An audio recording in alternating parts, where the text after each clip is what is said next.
Hello everyone, welcome to Vijay's classes of English. आज जो हम टॉपिक लेने वाले हैं that is verb first plus ING. Actually बहुत सारी जो कंफ्यूजन्स हैं उनकी वजह से वर्ब फर्स्ट प्लस आईएनजी का यूज़ जो हम लोग करते हैं उसको लेके बहुत सारे कंफ्यूजन्स हो जाते हैं। सबसे पहली बात तो ये कि वर्ब फर्स्ट प्लस आईएनजी जो है जो वर्ब की ही एक फॉर्म है। आज तक सभी बुक्स में मतलब verb first, verb second, verb third, verb first plus ING form ये मतलब ज़्यादातर स्टूडेंट्स आप सभी पढ़ते ही रहते हैं और इन्हीं का रिलेशन, इन्हीं का यूज़ हमारा सारे टेंसेस बनाने में भी होता है, इन्हीं का यूज़। लेकिन एक बहुत बड़ी प्रॉब्लम है कि जब हम टेंसेस सीख रहे होते हैं तो at that time we do not pay attention to the forms of verb. Actually we do not start from there. हालांकि सबसे ज़्यादा इंपॉर्टेंट पॉइंट ये है कि अगर टेंसेस को कोरिलेट कर दिया जाए वर्ब की फॉर्म्स से तो फिर ना कोई डेफिनेशन लर्न करने की ज़रूरत है, कुछ नहीं उसमें लर्न करने की ज़रूरत है। आपको हिंदी ट्रांसलेशन करने की भी जरूरत है। जो प्रैक्टिकलिटी है हर वर्ब की, हर वर्ब क्या कहती है वो आपको वहां से पता चल जाता है। तो उसके लिए वैसे अभी जो भी हमारे व्यूअर्स हैं, अभी जितने वीडियोस मैंने देख चुके हैं टेंसेस के रिलेटेड, हर टेंस की अलग अलग वीडियोस देख चुके हैं, वो भी अभी पूरा नहीं है, वो भी बहुत कम है। तो एक वीडियो बहुत ही जल्दी मैं करीब 40 मिनट की बनाने वाला हूँ जिसमें सारे टेंसेस और उनके जो वर्ब्स के साथ रिलेशन है वो हम लेने वाले हैं। तो ये मैं आज अभी आपको बता देना चाहता हूँ कि जो भी लोग देख रहे हैं, अभी तक की वीडियो देख चुके हैं या ये वाली आज वाली वीडियो देख रहे हैं तो वो लाइक करने के बाद शेयर कर देना और सब्सक्राइब इसलिए कर देना क्योंकि नेक्स्ट वीडियो जो है वो आपके लिए बहुत यूज है। हर नेक्स्ट वीडियो आपके लिए बहुत ज़्यादा यूजफुल है, तो डेफिनेटली सब्सक्राइब तो कर देना। अपार्ट फ्रॉम दैट एक बहुत ज़्यादा इंपॉर्टेंट चीज़ ये है कि नेक्स्ट वीडियो जो वो थोड़ा लंबा होने वाला है, तो उसके लिए मैं अभी से आपको बता रहा हूँ कि सारा जो आपका जो कंफ्यूजन है वो उस वीडियो में निकल जाने वाला है, या सारी जो प्रॉब्लम्स है, सारी जो क्वेरीज हैं वो बहुत इजीली निकल जाने वाली है। तो please wait for that video and watch.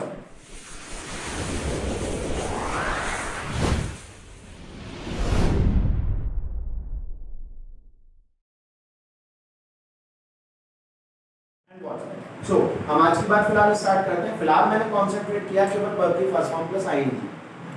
देखो बचपन से हम इसको इसी नाम से जानते आ रहे हैं, इसी नाम से इसको बांटते आ रहे हैं कि verb first plus ING, verb first plus ING. Actually इसके नामों को आज देख लेते हैं हम अच्छी तरह से, इसके रोल्स हम देख लेते हैं आज अच्छी तरह से।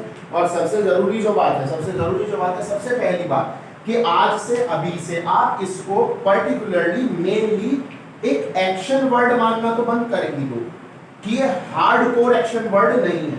That is not a hardcore action word. हालांकि ये वर्ब की ही एक फॉर्म है, वर्ब फर्स्ट की एक फॉर्म है। वर्ब की फर्स्ट फॉर्म क्या है? वो बेस फॉर्म है कि जिसका जो सीधे सीधे बताती है कि कौन सा एक्शन, जैसे कि रन सीधे सीधे बताते हैं कौन से एक्शन की बात होती है। when a body starts moving his or her or its legs, तो उसकी बॉडी जो है एक जगह से दूसरी जगह ट्रांसमिट होने लगती है। ये एक्शन क्या कुल मिलाकर कहा जाता है? इसको रन कह देते हैं, राइट? इस तरह से तो हर वर्ब की फर्स्ट फॉर्म कोई ना कोई मीनिंग रखती है अपना, और उसी की सेकंड फॉर्म भी होती है, थर्ड फॉर्म भी होती है और आईएनजी फॉर्म भी होती है। तो ये जो आईएनजी फॉर्म है एक्चुअली ये नॉन फाइनाइट वर्ब है। कौन सी वर्ब है? नॉन फाइनाइट वर्ब है। बहुत ध्यान से सुन लीजिए, आगे आने वाले चैप्टर सब इन बातों से रिलेटेड होंगे, क्योंकि जो भी टर्मिनोलॉजी मैं आज यूज करने वाला हूँ यहाँ पर, तो उन टर्मिनोलॉजी को क्लियर करने के लिए कि वो क्या चीज है, definitely I have to make some more videos on those things. Okay, तो सब्सक्राइब करना और मेरे साथ बने रहना वो इसलिए बहुत ज्यादा जरूरी है कि जो भी टॉपिक्स किसी भी लेक्चर में आ रहा है तो वो नेक्स्ट लेक्चर में डेफिनेटली उस पे वीडियो डेफिनेटली आएगा।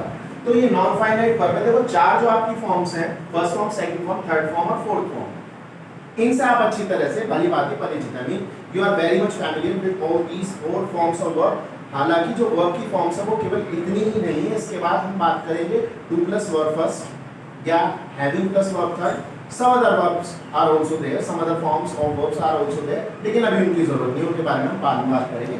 फिलहाल हम इतनी बात कर लेते हैं कि जो चारों फॉर्म्स ऑफ वर्ब हैं इनमें दो तो फाइनाइट हैं और दो नॉन फाइनाइट। जो हमारी वर्ब की फर्स्ट फॉर्म की हम बात करते हैं that is finite verb and second form that also is finite verb. अब फाइनाइट वर्ब क्या होता है अभी मैं हल्का सा आपको इंट्रोडक्शन दे देता हूँ, बाकी इसको इलैबोरेट करूंगा मैं फाइनाइट नॉन फाइनाइट के नाम से ही जो वीडियो आएगी उसमें। फाइनाइट वर्ब हर वो वर्ब फाइनाइट वर्ब है, हर वो वर्ब फाइनाइट वर्ब है जो सेंटेंस बनाने के लिए रेस्पॉन्सिबल है। फाइनाइट वर्ब ही सेंटेंस बनाती है, फाइनाइट वर्ब की ही फॉर्म्स चेंज होती हैं। जैसे कि जब आप वर्ब की फर्स्ट फॉर्म की अगर बात करते हैं तो प्रेजेंट इंडेफिनिट टेंस बनाने के लिए हम वर्ब की फर्स्ट फॉर्म का यूज करते हैं, राइट। लेकिन वर्ब की फर्स्ट फॉर्म की भी हमने दो फॉर्म्स देखी हैं कि एक सिंगुलर और एक plural, like go and goes, go and goes, write and writes, run and runs, laugh and laughs, right. So वहां पर वो चेंजेस क्यों हैं, वो सब्जेक्ट के अकॉर्डिंग यूज होती है कि जो हमारी वहां पर अब थर्ड पर्सन की बात करते हैं, सिंगुलर सब्जेक्ट्स की जो बात करते हैं, जब हम प्रेजेंट इंडेफिनिट पढ़ते हैं तो एट दैट टाइम हम उनके साथ सिंगुलर फॉर्म लगाते हैं वर्ब की, यानी कि he goes, she goes, Raman goes, my father goes, like that, right? Okay, और जो बिना SES वाली बात हो वो हम लगाते हैं प्लूरल सब्जेक्ट्स के साथ, I, we, you, they and all other plural subjects, right? I go, we go, they go, I come, right? इस तरह से। अब ये जो दो फॉर्म है वो किस वजह से बदल रही है, वो अकॉर्डिंग टू सब्जेक्ट चेंज हो रही है। इन द सेम वे अगर मैं किसी प्रेजेंट इंडेफिनिट के सेंटेंस को पास्ट इंडेफिनिट में कन्वर्ट करने की बात करूं तो वहां पर क्या होगा, डेफिनेटली मैं उसको वर्ब की फर्स्ट फॉर्म को सेकंड फॉर्म में कन्वर्ट कर दूंगा, केवल इतना करना होगा और सेंटेंस मेरा पास्ट इंडेफिनिट हो जाएगा। ओके, तो यानी कि ये वर्ब चेंज करके, इस वर्ब को चेंज करके टाइम का डिफरेंस भी क्रिएट कर लिया हमने। अपार्ट फ्रॉम दैट सब्जेक्ट के अकॉर्डिंग भी हमने इस वर्ब को चेंज होते हुए देखा। तो ये ही वो वर्ब है जिसे फाइनाइट वर्ब कहते हैं, और जब तक फाइनाइट वर्ब सेंटेंस में नहीं है तब तक सेंटेंस बन ही नहीं सकता है। नॉन फाइनाइट वर्ब अपने आप में एक्शन का काम करती ही नहीं है, जो कि आपकी आईएनजी फॉर्म और थर्ड फॉर्म। आपने आईएनजी फॉर्म को कभी भी आज तक कभी भी बिना इस आरएम के यूज नहीं किया होगा, बिना वॉज वर्ब के यूज नहीं किया होगा, बिना विल बी शैल बी के यूज नहीं किया होगा, अगर आपने कॉन्टिन्यूअस टेंस बनाना चाहा है। कभी नहीं हुआ होगा ऐसा। आपने ये कहा होगा I am studying, he is studying, they are studying, we are playing, they are playing, we were playing, he was playing, we were going to school, my friend was laughing at me, I shall be going to Agra, मैं आगरा जा रहा हूँगा, I was going to Agra, मैं आगरा जा रहा था। तो definitely ये पक्की बात है कि आप में से कोई भी ऐसा नहीं होगा कि जिसने ये कंडीशन सभी ने देख रखी होगी, राइट। तो ये पक्की बात हो गई कि जो आईएनजी फॉर्म है वो हमने हमेशा हेल्पिंग वर्ब के साथ यूज की है, तभी हम कॉन्टिन्यूअस टेंसेस बना पाएंगे, राइट। अब जब वो हेल्पिंग वर्ब के बिना काम करती ही नहीं है, हेल्पिंग वर्ब के बिना वो एक्शन का काम कर ही नहीं सकती है, तो फिर वो है क्या, वो क्या काम करती है। Actually verb first plus ING की जो ओरिजिनलिटी है वो ये है कि वो नाउन है। थोड़ा सा हो सकता है कुछ लोगों को अजीब लगे, लेकिन मैं अभी आप लोगों के सामने प्रूव कर दूंगा, और यही इसकी प्रैक्टिकलिटी है कि आप इस वे में अगर इसको एक बात समझ लें तो आपको कभी प्रॉब्लम नहीं होने वाली, क्योंकि ये सब चीजें आपने बहुत ज्यादा देखी है। देखिए कहाँ देखी है आपने हमेशा सिगरेट की डिब्बी पे ये डेफिनेटली लिखा हुआ देखा है, ये line, smoking is injurious to health. Now tell me, अब मुझे एक बात आप बताइए, आप यहाँ पर एक बात नोटिस कीजिए कि what this sentence is all about. ये सेंटेंस किस चीज के बारे में, सेंटेंस के अंदर क्या होता है, सेंटेंस के अंदर मेन पार्ट्स क्या होते हैं, एक सब्जेक्ट होता है, there is a subject is what, जिसके बारे में आप उस सेंटेंस में बात कर रहे हैं, जिसके बारे में वो सेंटेंस है, जिसके बारे में सारे शब्द वहां पर जितने भी यूज किए गए हैं वो सब जिसके बारे में है। यहाँ पर अगर हम देखें तो यहाँ पर सबसे पहला जो वर्ड है शुरू में ही सेंटेंस की जो स्टार्टिंग हुई है वो आईएनजी फॉर्म से हुई है। बचपन से आज तक आप सभी लोगों ने या हम सभी लोग देखते हैं ये सेंटेंस बहुत ज्यादा सबके सामने आता है, या drinking is injurious to health, और वो आपकी वाइन की बॉटल्स में लिखा रहता है ऐसा, या swimming is a very good exercise, ये सेंटेंस आपने बचपन से अभी तक पता नहीं कितनी बार अपनी बुक्स में देखा होगा कि जो स्विमिंग है, तैराकी जो है वो एक अच्छा व्यायाम है। तो देखो जब कभी भी हम इस तरह के सेंटेंसेस देखते हैं कि जहां सेंटेंस की स्टार्टिंग ही आईएनजी फॉर्म से हो रही है और उसके तुरंत बाद वर्ब है, you have got a verb after that, एक finite verb, is are finite verb है, हैज हैड फाइनाइट वर्ब है, डू डज डिड सब फाइनाइट वर्ब है, ठीक है। ये चैप्टर में आपको अच्छे से सब क्लियर समझ में आ जाएगा नॉन फाइनाइट फाइनाइट के।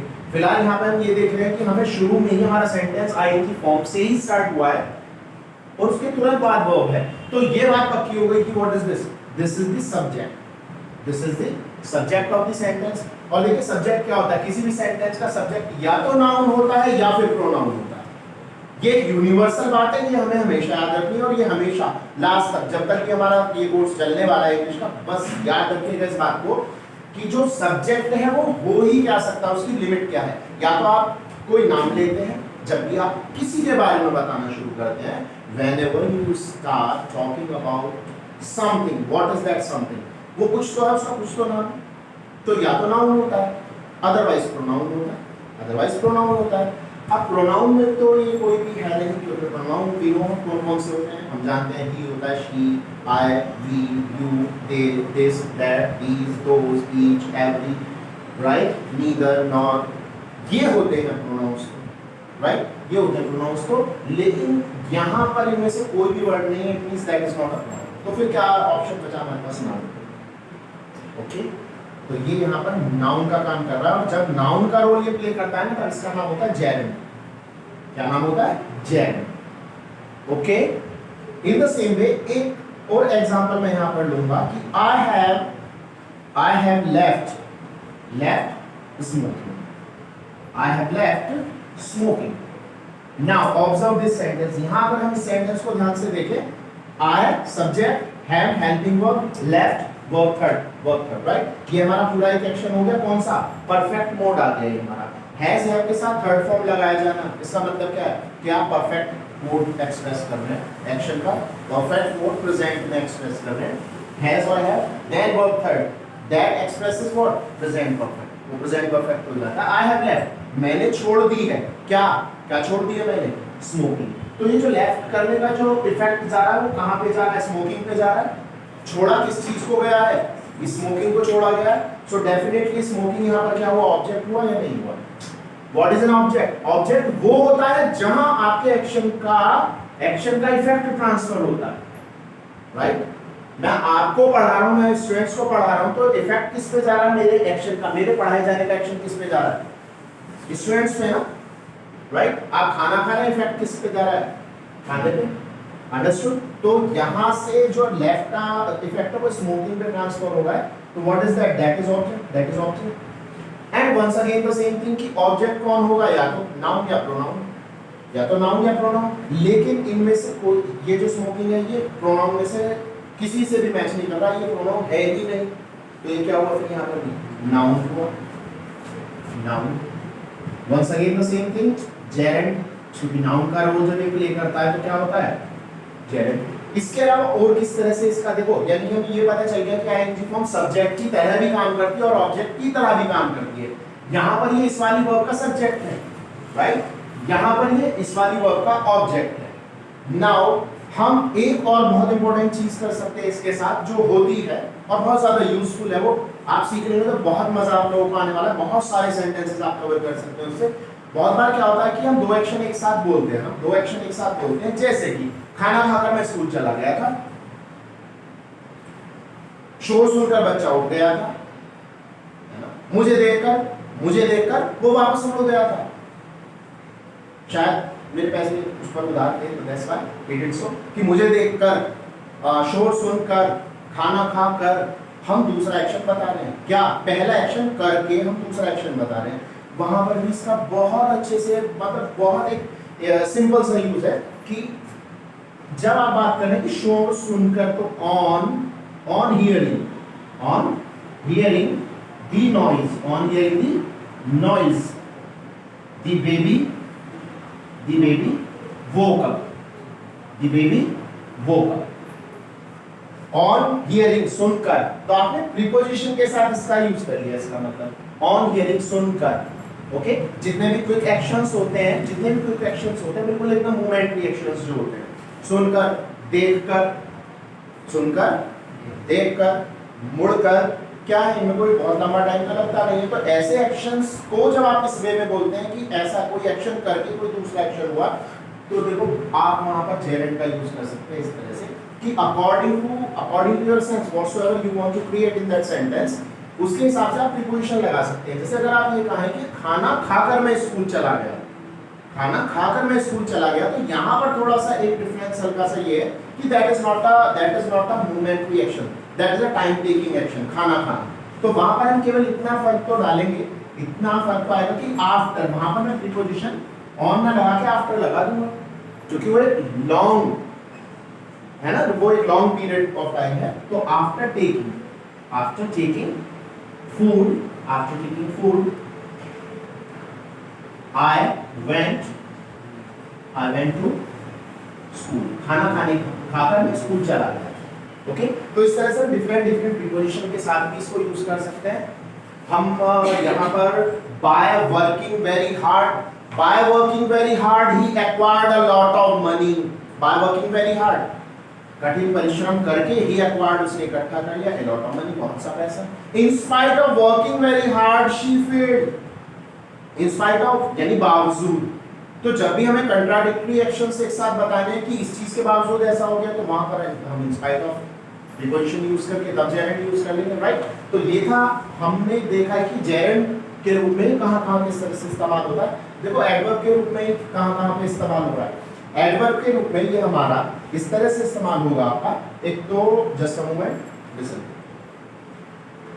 हमने यहाँ पर 4 यूज इसके कर लिए। यहाँ पे आते हैं कि एक लेडी बाजार गई और जब वो वापस आई तो उसने देखा कि उसका बच्चा जो है टीवी देख रहा था, उसका बच्चा टीवी देख रहा था। तो और when she returned home, जब वह वापस आई, she found her baby sleeping. See, look at this sentence. When she returned home, she found her baby sleeping. देखो यहाँ पर हमारे सामने 2 सेंटेंसेस है, पास्ट के 2 एक्शंस हमारे सामने है। When she returned home, जब वह घर वापस आई, चलो इसे रहने दो क्योंकि इसमें आईएनजी फॉर्म कहीं नहीं आ रही है, यहाँ पर आईएनजी फॉर्म है, उसे ऑब्जर्व करना है, उसे देखना है कि क्या हो यहाँ पर। तो she सब्जेक्ट, फाउंड वर्ब की सेकंड फॉर्म, उसे मिला, she found उसे मिला। हर बेबी ऑब्जेक्ट हो गया किसका, फाउंड का, क्योंकि कौन मिला, बेबी मिला ना, she found her baby, उसे अपना बच्चा मिला। अब यहाँ पर जो इस तरह से आईएनजी फॉर्म आ गई ना अचानक एक नाउन के बाद और बिना इजारा के, तो बिना हेल्पिंग वर्ब के, तो यानी कि एक्शन की फॉर्म में तो यहाँ इस्तेमाल ही हो नहीं रही है, तो फिर किस फॉर्म में इस्तेमाल हो रही है, देखो यहाँ पर ये इस्तेमाल हो रही है एडवर्ब की फॉर्म में। उसे अपना बेटा किस हालत में मिला, उसे अपना बच्चा किस हालत में मिला, ये चीज एक्सप्लेन हो रही है यहाँ पर स्लीपिंग से। बच्चा किस हालत में मिला, स्लीपिंग, सोते हुए, राइट। और जो भी कोई वर्ड किसी एक्शन के बारे में बात बता रहा है, तो दैट इज एडवर्ब। सो ये यहाँ पर स्लीपिंग किसको मॉडिफाई कर रहा है, फाउंड को, कि उसने अपने बच्चे को किस हालत में पाया, right, that is the thing. Now हम बात करते हैं एडजेक्टिव के फॉर्म में। देखो एडजेक्टिव के फॉर्म में that is something very much popular use। आपने बहुत ज्यादा पॉपुलर मूवी है, वो काफी बार आपने देखी होगी, द बर्निंग ट्रेन। तो वो क्या है, वो तो एक मूवी का नाम है ना, द बर्निंग ट्रेन। अगर हम द बर्निंग ट्रेन की बात कर रहे हैं तो that is what, that is a name of a movie. In the same way if you बात करें the hanging garden, I think that is the name of a place, that is the name of a garden which is one of the I think 7 wonders of the world that lies I think at Babylon में शायद वो garden, the hanging garden। और उसका मतलब क्या हुआ, the hanging garden, just tell what can be the meaning of that। जब आप बात करते हैं कि लाफिंग बुद्धा एक बहुत फेमस, बहुत पॉपुलर गिफ्ट आइटम है जो हम आपस में एक दूसरे को लेते देते हैं फॉर गुड लक, राइट। सो जब आप बात कर रहे हैं लाफिंग बुद्धा, जरा इसका यहाँ पे मीनिंग निकालने की आप कोशिश कीजिए, आप सोचिए क्या मतलब हो सकता है इसका। लाफिंग बुद्धा यानी कि हंसता हुआ बुद्धा, वो बुद्धा जो हंस रहा है। यानी कि यहाँ पर हमने बुद्धा से पहले लाफिंग को लिखकर बुद्धा को एडजेक्टिफाई कर दिया। हमने द बर्निंग ट्रेन में क्या किया है, हमने ट्रेन से पहले बर्निंग लिख के उसको एडजेक्टिफाई कर दिया कि which train we are talking about. हम यहाँ पर कौन सी ट्रेन की बात कर रहे हैं, जो चल रही है। यानी कि जब जिसके साथ कुछ हो रहा होता है, जब कोई एक पर्टिकुलर सब्जेक्ट कुछ कर रहा होता है, तो द सेम एक्शन उसकी विशेषता भी बन जाता है। अगर हम ऐसे बोले कि हंसता हुआ बुद्धा, झूलता हुआ बागीचा, लटका हुआ बागीचा, या हम बात करें जलती हुई ट्रेन, दी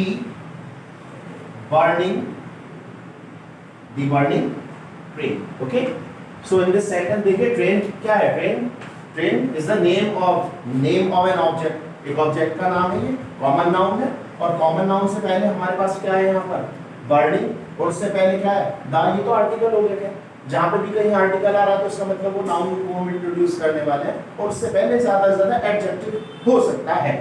तो ये क्या हो गया, एडजेक्टिव। क्योंकि ये किसके बारे में बात कर रहा है, ट्रेन के बारे में तो ये बात कर रहा है, तो इंग्लिश में एडजेक्टिव होगा। तो ऐसे बहुत सारे सेंटेंसेस इसकी प्रैक्टिस के लिए हम डेफिनेटली नेक्स्ट वीडियो में इस तरह की कोई बनाने वाला हूँ कि यहाँ पर तो मैं केवल आपको इन चीज़ों की पहचान करवा पा रहा हूँ, बहुत सारे सेंटेंसेस हम एक साथ लेंगे और वहाँ पर उन सेंटेंसेस को ऑब्जर्व करेंगे so that you can achieve a competitive approach, not only a academic approach. तो वो सेंटेंसेस करने का हमारा यही रीजन रहेगा, यही उसके पीछे मेरी मंशा है कि आप लोगों को बहुत अच्छे से वो सारे सेंटेंस आपके सामने आ जाएं कि इसका एप्लीकेशन आपने आज तक जहां जहां देखा है लेकिन उसमें आप क्लियर नहीं थे कि हाँ ये एप्लीकेशन इस वजह से है, यहाँ पर ये इस तरह से इस्तेमाल हो गया है तो हम भी कर लेंगे। वो चीज केवल नहीं हो पाएगी, तो वो ही सारे सेंटेंसेस आपके सामने आएंगे, the same sentences will be over there, but इस बार आपको पता होगा कि सेंटेंस में आईएनजी फॉर्म जो आ रही है तो किस वजह से आई है, और उस सेंटेंस ऐसे कुछ सेंटेंसेस देख के उन सारे सेंटेंसेस को ऑब्जर्व करके उनको अच्छी तरह से समझ के फिर उसके बाद आप अपने आप उसको प्रैक्टिकली यूज कर सकते हैं। And after number of days, after some days mean I must say some days only, some days, हाँ इतना ही कहा जा सकता है कि इस तरह से ऑब्जर्व करने के बाद आप कुछ ही दिनों बाद जो है उसको स्पोकन में भी इस्तेमाल करना शुरू कर सकते हैं। कॉम्पिटिटिव अप्रोच तो डेफिनेटली बहुत ज़्यादा क्लियर हो जाती है अगर हम एग्जांपल्स कर लेते हैं। तो डेफिनेटली मैं इसके तुरंत बाद जो वीडियो मैंने आपको अभी बताया भी था कि एक वर्ब और उसकी सारी फॉर्म्स और उनका जो भी रिलेशन है टेंसेस के साथ लेकर सिंपल सेंटेंसेस से और टिपिकल सेंटेंसेस तक जितने भी कनेक्शंस हैं वर्ब्स और टेंसेस के बारे में, वो सारी वीडियो नेक्स्ट वीडियो डेफिनेटली वही होने वाली है, लेकिन वो थोड़ा लंबा वीडियो होगा, जल्दी ही वो वीडियो में डालूंगा। अभी फिलहाल आपने ये वीडियो का अच्छी तरह से देख लिया है, समझ गए हैं, कहीं कोई कंफ्यूजन रह गया तो कंफ्यूजन के लिए you can drop a message to me in the comment box, right? And apart from that, whatsoever the queries you have got, please keep on sending those queries to me through the comment box.